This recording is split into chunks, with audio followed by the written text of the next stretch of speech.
O Sala Nobre da Casa do Campino, em Santarém, acolheu nesta quinta-feira, 18 de janeiro, a sessão pública de apresentação do relatório preliminar do novo aeroporto de Lisboa. A iniciativa foi organizada conjuntamente pelas câmaras municipais de Santarém, Torres Novas, Golgã e Alcanena. Ricardo Gonçalves, o presidente do município de Santarém, abriu a sessão, reforçando a ideia que, apesar do projeto de um aeroporto em Santarém ter sido rejeitado pela Comissão Técnica Independente, este ainda não está totalmente excluído de entrar novamente na corrida. O autarca comparou ainda infraestruturas existentes e outras projetadas e falou da questão da linha de alta velocidade. Bem-vindos a Santarém. Santarém, e permitam fazer aqui um pequeno quebra-gelo. Santarém e nós somos capital distrito e pertencemos a Lisboa e Vale do Tejo.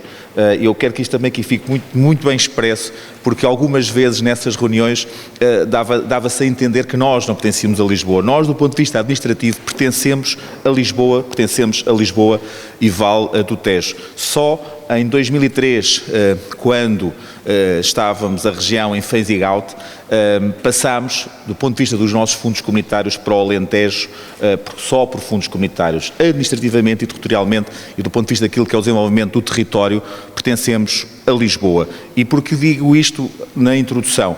Porque a escolha do aeroporto, e muitas vezes foi dito, era para a zona de Lisboa, e nós estamos dentro dessa zona. Nós, durante muito daquilo que foi o trabalho que nos levou a chegar até aqui, o projeto Santarém teve uma agregação de pessoas muito grande. Foi dito há pouco pelo Francisco, a quantidade de NUTs que se juntaram, as capitais de distrito que foram vendo que este era um projeto muito importante para toda a região. Aquilo que para nós representava maior coesão territorial era o projeto de Santarém. Foi-se trabalhando muito. Eu quero também agradecer aos promotores que estão aqui, porque desde a primeira vez acreditaram e trabalharam muito e estão a trabalhar para que dia 26 também seja um dia importante, que é o dia em que termina a consulta pública. Mas nós, quando a apresentação deste relatório preliminar, que é aquele que vamos conhecer, fomos surpreendidos com a questão da retirada de Santarém. Na minha opinião, e quero aqui expressá-lo, não por aquilo que diz o relatório da NAV, mas por uma frase desse relatório. Esta é a minha interpretação. Não sou técnico da matéria, mas depois também fiquei mais descansado quando vi o próprio Presidente da NAV dizer que, por aquilo que tinha entendimento no seu relatório, não era de total exclusão de Santarém.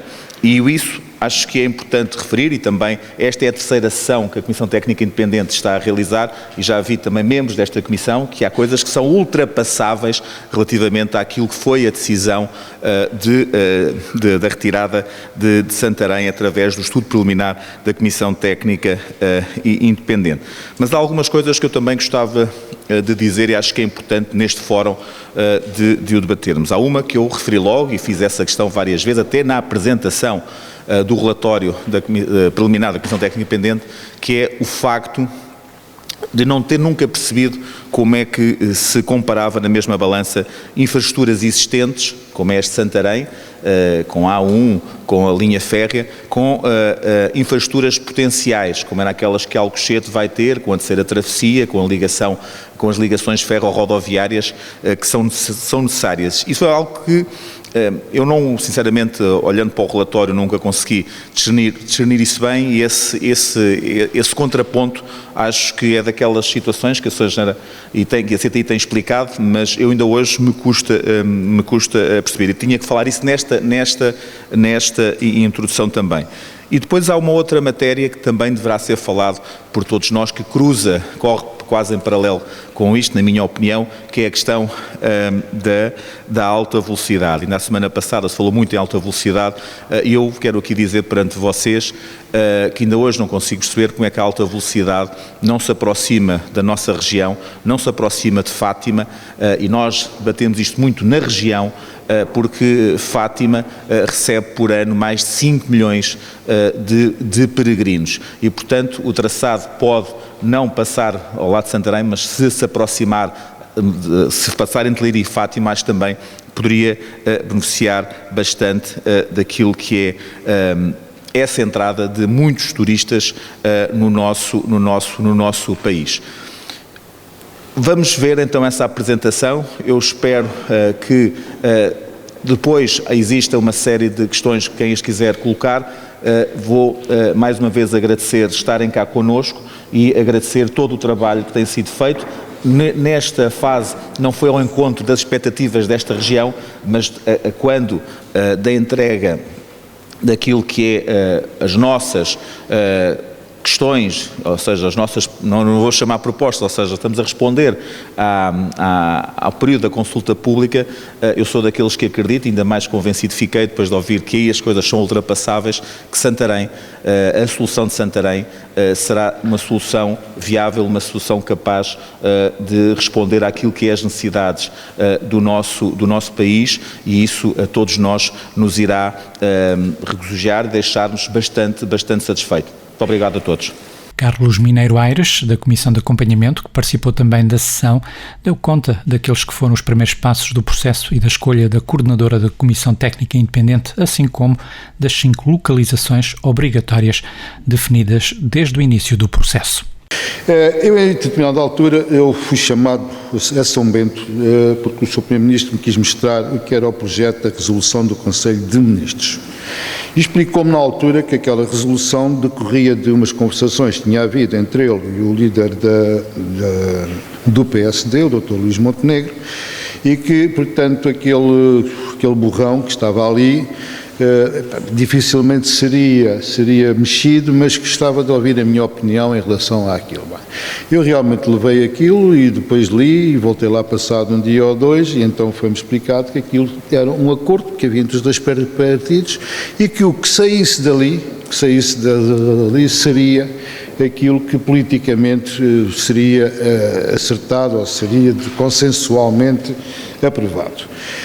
Desse documento constam duas comissões. A Comissão Técnica Independente, cuja coordenadora era da responsabilidade de ser nomeada por 3 pessoas, que era pelo Presidente do Conselho de Reitores das Universidades Portuguesas, pelo Professor do Conselho Nacional de Ambiente e Desenvolvimento Sustentável e por mim, enquanto Presidente do Conselho Superior de Obras Públicas, e que, portanto, nós os 3 tínhamos a incumbência de propor ao Sr. Primeiro-Ministro a designação de uma individualidade para ser a coordenadora, sendo que a restante comissão era escolhida por essa coordenadora.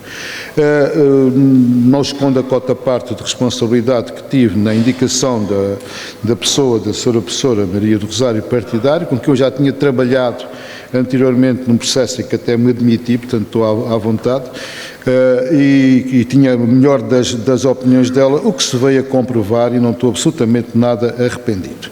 Também vos recordo que essa resolução do Conselho de Ministros tinha 5 localizações obrigatórias, uma das quais era completamente nova, que era Santarém, que eu nunca tinha ouvido falar dela, e portanto, mas umas eram duais, outras eram individuais, e disto resulta que havia 2 individuais, que era o célebre campo de tiro de Alcochete, que agora, segundo a terminologia Benavente, é Samora Correia, porque na verdade aquilo não está nada em Alcochete, está tudo em Benavente e no Montijo, e era a de Santarém. Portanto, são as únicas soluções que são de raiz, têm capacidade de ampliação, porque todas as outras são soluções duais. E as soluções duais têm problemas conforme hão de ver. E mais, e também era possível que a CTI, desde que tivesse justificação técnica, pudesse acrescentar outras localizações. A CTI foi de uma generosidade imensa e aceitou as propostas que tinham pernas para andar.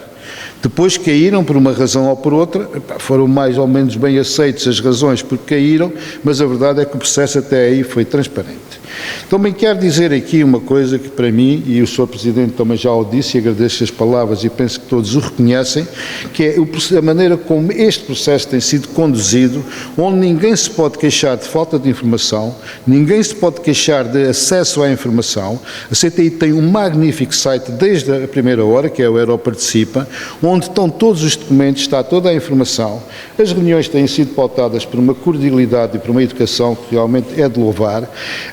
E eu já tinha estado em outros processos destes, como foi a Comissão de Avaliações de Impacto Ambiental do Alqueva, e ao pé disto, quer dizer, não há comparação possível. Ainda há dias vinha alguém a dizer que em relação à alta velocidade que devia ser utilizado um processo semelhante ao da CTI para que toda a gente pudesse opinar e pudesse ter a opinião. Portanto, ainda bem que é assim. Ainda bem que não sou eu o único a reconhecê-lo, mas tenho que louvar e felicitar a CTI pela forma exemplar como conduziu o processo. Pautado pelo diálogo, pela interação com todos os interessados, não houve ninguém que não fosse ouvido neste processo, mesmo aqueles que não pensavam ser ouvidos foram convidados a falar. Depois, como é costume em Portugal, quando os argumentos falham, entra-se para aquele campo que é o da difamação e o campo de pôr em dúvida o comportamento das pessoas e o bom nome. Isso é absolutamente normal. A Comissão de Independente não tem nada, estão todos feitos, já trabalharam para Alcochete, já não sei o que e tal. Eu, enquanto bastonário, também defendi Alcochete, mas tenho ética, isso aí está na vida, e, portanto, eu hoje estou completamente distanciado disso e jamais opinaria o que é que fosse em relação a isso. Só que há pessoas que não percebem que uns têm ética e têm uma maneira de estar na vida porque não sabem compará-los, porque eles têm outros parâmetros de comparação. Portanto, em relação a essa matéria de desconfiar ou ter suspeitas, estejam completamente à vontade, que até nisso a transparência continua. E eu tinha que falar nisto aqui, porque isto para mim é da maior importância, porque eu não posso permitir que belisquem a Comissão Técnica Independente. E, sobretudo, que atentem quanto ao caráter das pessoas que estão lá. Depois, nós, como sabem, estamos em discussão até ao dia 26 e esta sessão insere-se nesse contexto. Todos os contributos são bem-vindos até ao dia 26 e agradeço que todos participem. Na mesma linha, aliás, do que já foi feito antes, todos os passos que foram dados foram pautados pela participação pública. Para terminar, número 1, a Comissão não vai apontar que é aqui ou ali. A decisão final será sempre política. É isso que está pensado? Nunca foi pedido à Comissão que indicasse um local ou outro, aliás, a Comissão não tem preferência por nenhum local em especial e, conforme hão de ver, apontou os prós e os contras de acordo com aquilo que lhe foi fornecido.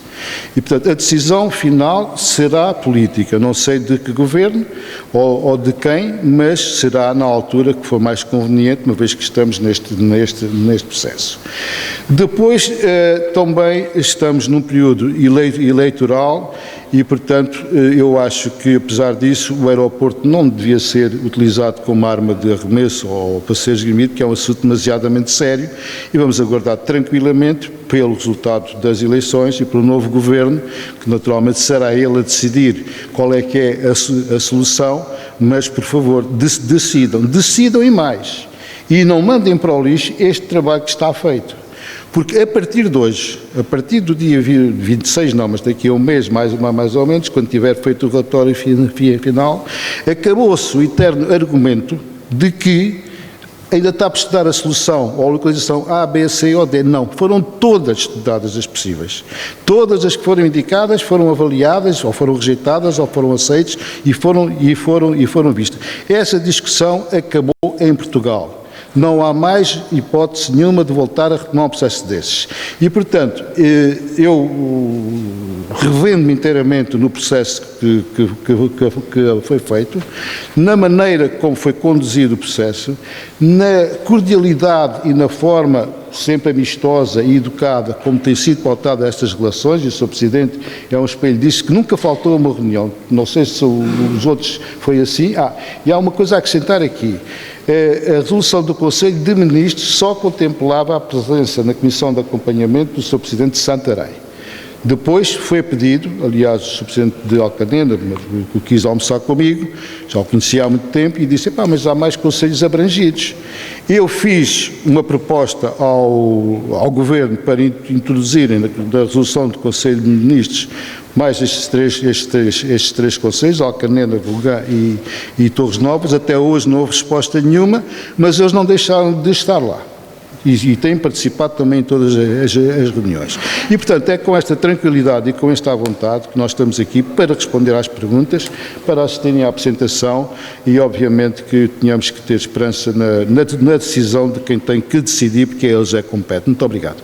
Maria do Rosário Partidário, a coordenadora da Comissão Técnica Independente, fez depois a apresentação do relatório preliminar do novo aeroporto de Lisboa, afirmando logo, no início da sua intervenção, que a Comissão não faz avaliações de localizações, mas sim avaliações estratégicas para aumentar a capacidade aeroportuária da região de Lisboa. Quero só sublinhar e agradecer publicamente o trabalho desta fantástica comissão, cuja dedicação, empenhamento, capacidade, solidez na sua avaliação foi absolutamente imprescindível para nós conseguirmos fazer o trabalho que foi realizado, sobretudo desde junho, porque só a partir de junho é que conseguimos começar a ter estudos técnicos de apoio à avaliação, e foi um ritmo absolutamente alucinante até novembro. E, portanto, sem haver efetivamente uma dedicação e um grande empenhamento e grande qualidade em termos da prestação de todos estes membros, tal não teria sido possível e não teríamos conseguido cumprir com o prazo que nos tinha sido estabelecido pela resolução do Conselho de Ministros. O que é que nós entregamos? Nós entregamos, como o Engenheiro Mino Soares já há pouco referiu, entregamos uma avaliação por opção estratégica. Nós não entregamos nenhuma indicação sobre qual era a localização preferencial, tal como não excluímos nenhuma das localizações. Nós entregamos uma avaliação das vantagens e desvantagens que, em alguns casos, podiam tornar inviável uma determinada solução ou uma determinada opção. E apresentámos as razões pelas quais essa inviabilidade era indicada. Naturalmente que se as razões que justificam a inviabilidade desaparecerem, essa inviabilidade também desaparece. Há situações que são difíceis de desaparecer. Por exemplo, o aeroporto na zona do Montijo ganhar mais espaço. É difícil, a menos que vá para dentro do Tejo, não é? Também já houve propostas nesse sentido, para poder ter mais espaço, para poder ter mais pistas. Portanto, aí é difícil ganhar espaço. Mas há outras situações que podem, provavelmente, enfim, não é da nossa área, nem está no nosso mandato indicar essas opções. Agora, nós temos que fazer a avaliação factual com os elementos que nos são entregues.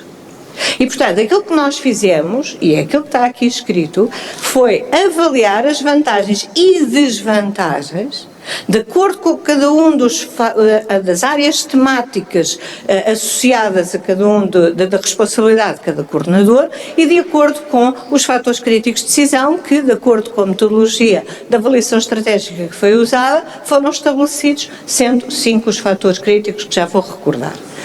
E, portanto, além disso, a Comissão Técnica Independente emite recomendações como resultados da sua avaliação.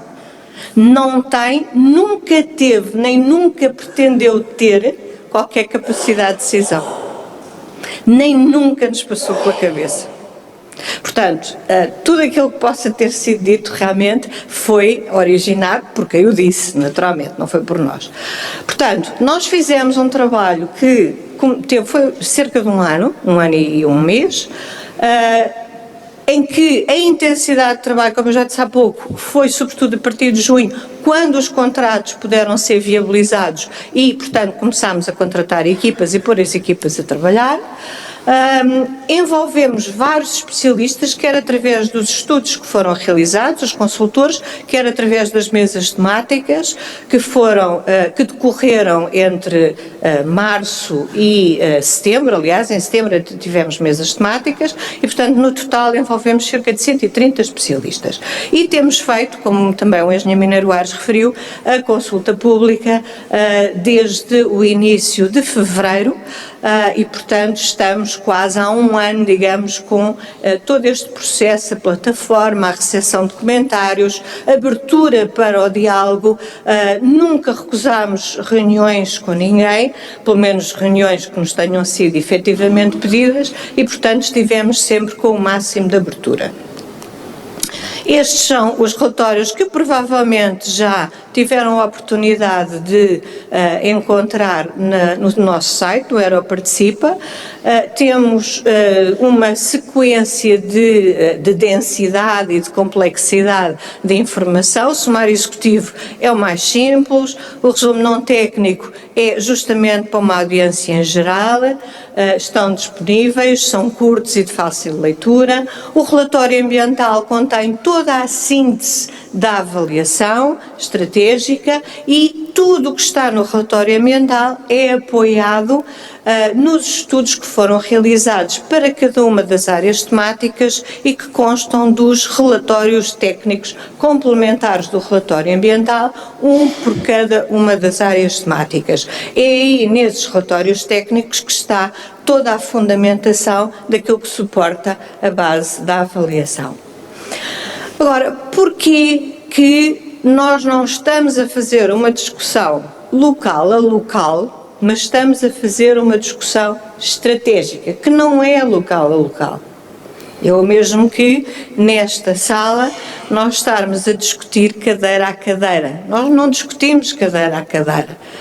Se quisermos fazer uma avaliação global desta sala, temos que olhar para as características da acústica, luminosidade, de conforto geral, de espaço de mobilidade, enfim, há toda uma série de características que fazem parte dessa avaliação.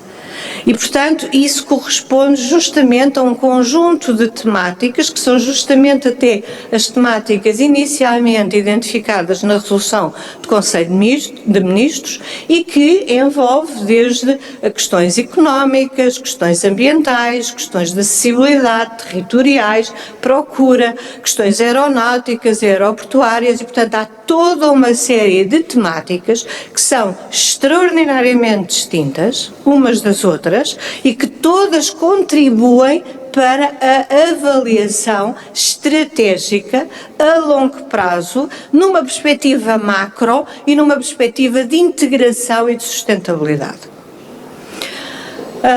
E, portanto, trata-se de um tema que é de extraordinária complexidade, não pode ser reduzido a um dos temas, não se pode decidir ou não decidir apenas segundo um dos temas, embora muitas vezes haja a tentação de se fazer a apreciação de uma determinada opção apenas na perspectiva que lhe pode ser mais favorável ou na perspectiva que lhe pode ser mais desfavorável.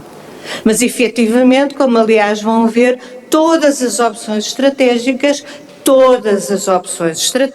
as 8 opções estratégicas, têm vantagens e têm desvantagens. E foi isso que nós avaliamos.